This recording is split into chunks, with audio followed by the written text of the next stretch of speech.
की प्रश्वास है और पांचवें में पांचों पांडवों को बुलाती है, छठवें में छह ऋतुओं को बुलाती है और सातवें में सप्तऋषियों को बुला करके गवाही करती है। महाराज अगर हमारे साथ कोई धोखाधड़ी करे तो आपकी जिम्मेदारी होगी इन 7 फेरा लगा करके अग्नि को, ब्राह्मण को, आचार्य को गवाही होती है और 7 फेरे लगाते हैं तो उसमें धान का लावा परछा जाता है। क्यों? तो कुछ लोग अर्थ करते हैं कि धान में जो भूसी होती है लावा में चिपकी रहती है, इतने जलते हुए बालू में उसको डाल देते हैं लेकिन लावा और भूसी दोनों एक दूसरे को पकड़े रहते हैं। माने वर और कन्या दोनों आपस में प्रतिज्ञा करते हैं कि संसार रूपी कड़ाई में कितना भी दुख पड़ जाए हम दोनों को, लेकिन एक दूसरे का साथ नहीं छोड़ेंगे।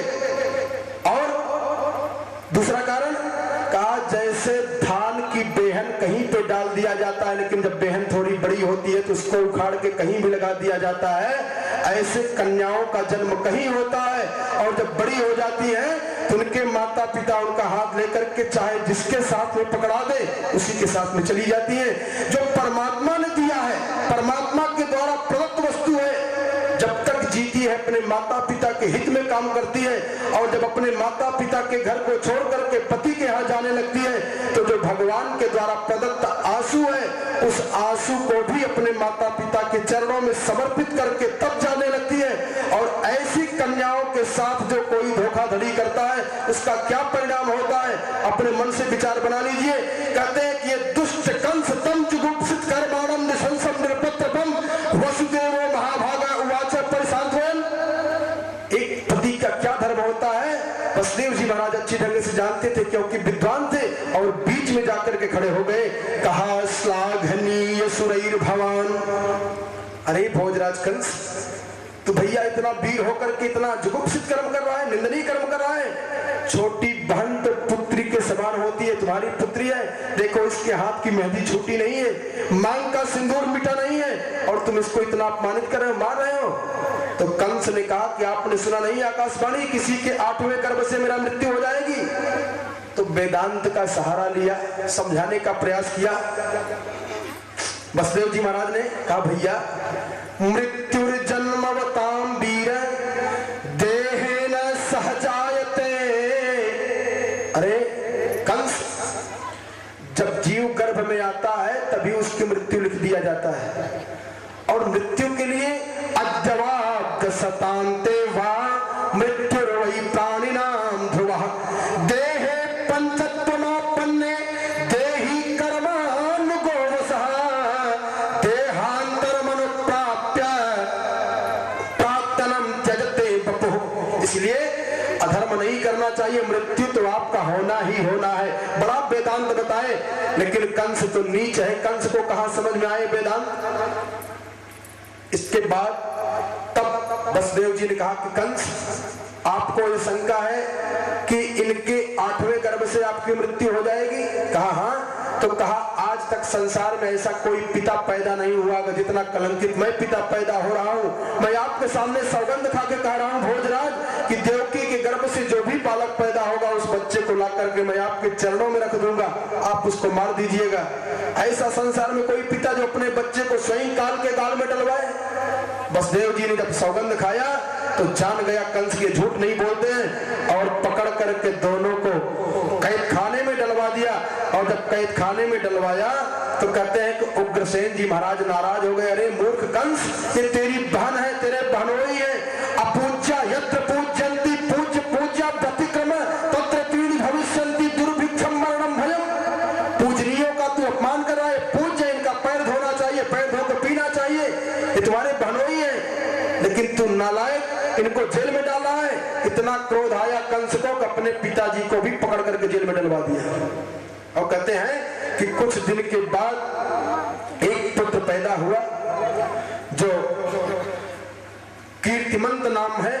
कीर्तिमंत को जब लिया तो कीर्तिमंत को दूध का फाहा भी अभी देवकी जी पिला नहीं पाएंगे। तब तक जैसे यमराज जीव के पास आते हैं ऐसे सत्य प्रतिज्ञ वसुदेव जी महाराज अपनी धर्मपत्नी देवकी के पास आ गए और कहा कि देवी, अगर मेरी सत्य की प्रतिज्ञा की रक्षा करना चाहती हो ये पुत्र हमको दो, क्योंकि मैंने कंस से वादा किया है अपने पति की मर्यादा को बचाने के लिए, अपने पति के सम्मान को बढ़ाने के लिए।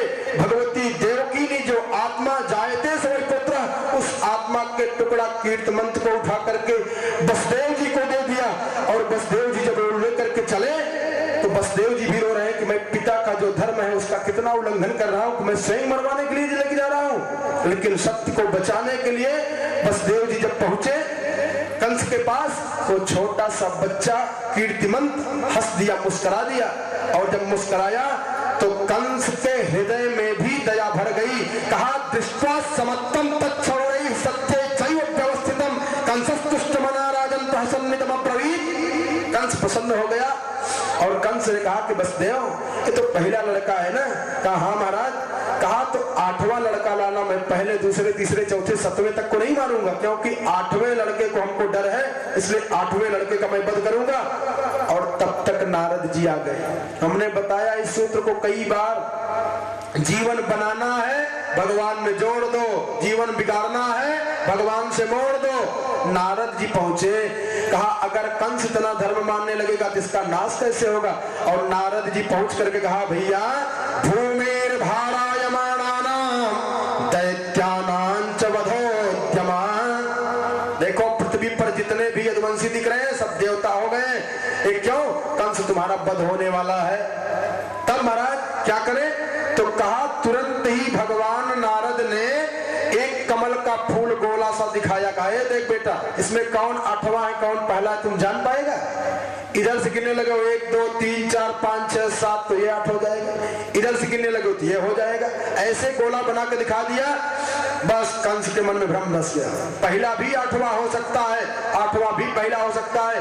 और गया और जा करके जो अपनी बहन का प्रथम लड़का है उसके पैर को पकड़ा, खींच करके एक बड़ा पत्थर था उसी को उठा के पटक दिया। दोनों के सामने घटना घट रही है, माता पिता के सामने।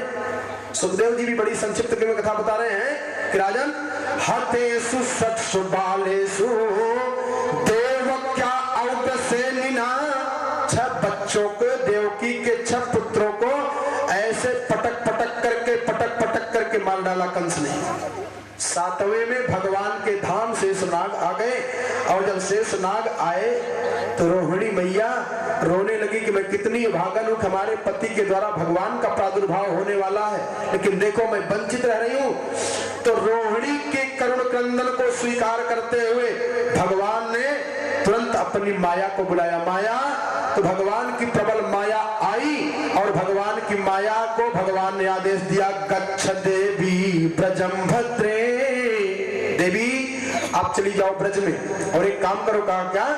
कहा रोहिणी वसुदेवस्य भार्यास्ते नंद गोकुले अन्याश्च कंस संविघ्ना बिबरे सो बसंती। कहा आप जो देवकी के गर्भ में 7वां बालक है इसको सम्यक प्रकार से खींच करके योग माया से और रोहिणी के गर्भ में स्थापित कर दो। देवक्या जठरे गर्भम से साक्ष्यम धाम मामकम तत्सन्निकृष्य रोहिण्या उदरे सन्निवेशया। ए भगवान की प्रबल माया है। ज्ञानिनाम अपि चेतां सुदेवी भगवती हिसा बलादा कृष्ण मोहाय महामाया प्रक्षति। भगवान ने आदेश दिया कि देवी खींच करके ले जाकर के रोहिणी के गर्भ में डाल दो और तुम स्वयं नंद बाबा की पत्नी यशोदा के यहाँ पुत्री के रूप में अवतरित हो जाओ।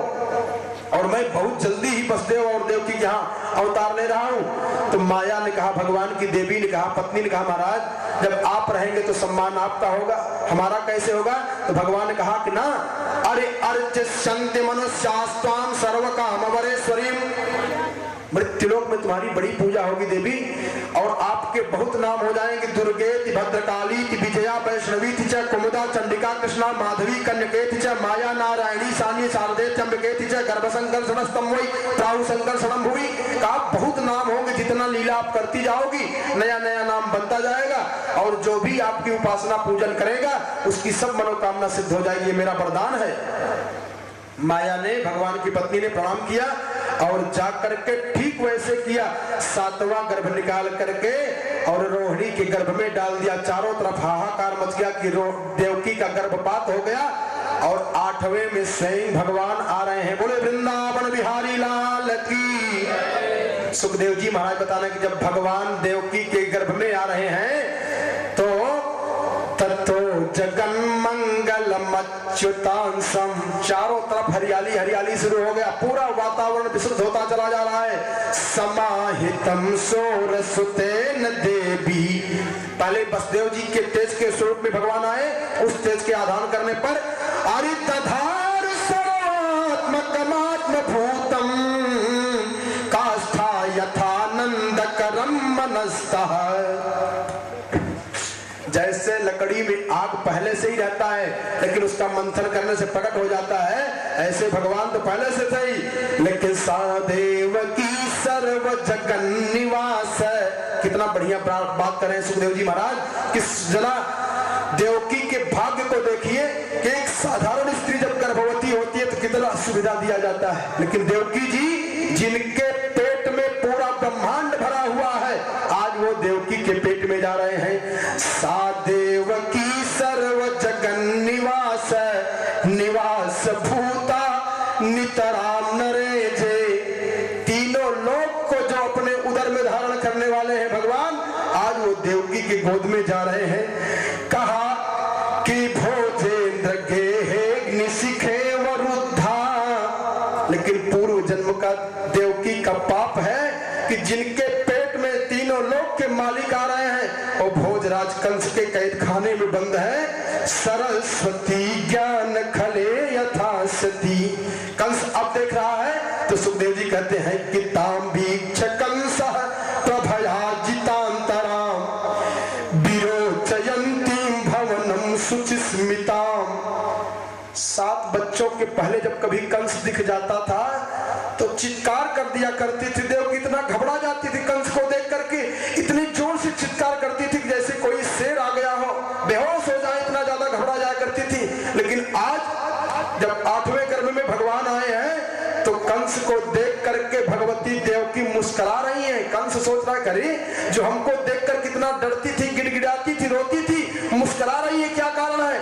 और जिनका मुखमंडल हमेशा गिरा रहता था और आज इतना सुंदर क्यों बनी हुई है? सुखदेव जी कहते हैं कि आहि समय प्राण हरो हरि गुहाम।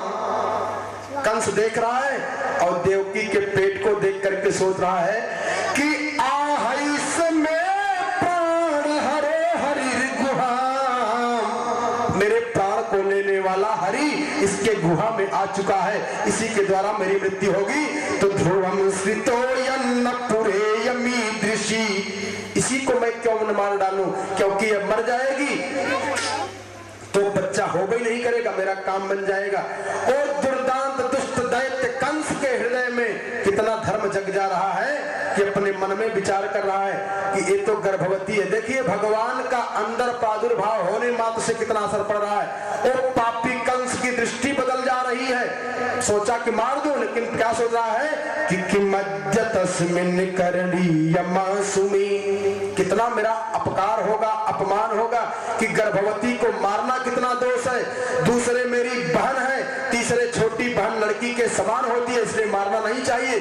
जैसे सब छोटे छोटे को पटका राम नाम सत्य हो गए, वैसे ये भी होंगे, इन्हों को वही दशा कर देंगे। लेकिन तब कहते हैं भाद्रपद के महीने में कृष्ण पक्ष की अष्टमी तिथि के दिन 12 बजे रात में भगवान का जन्म हुआ।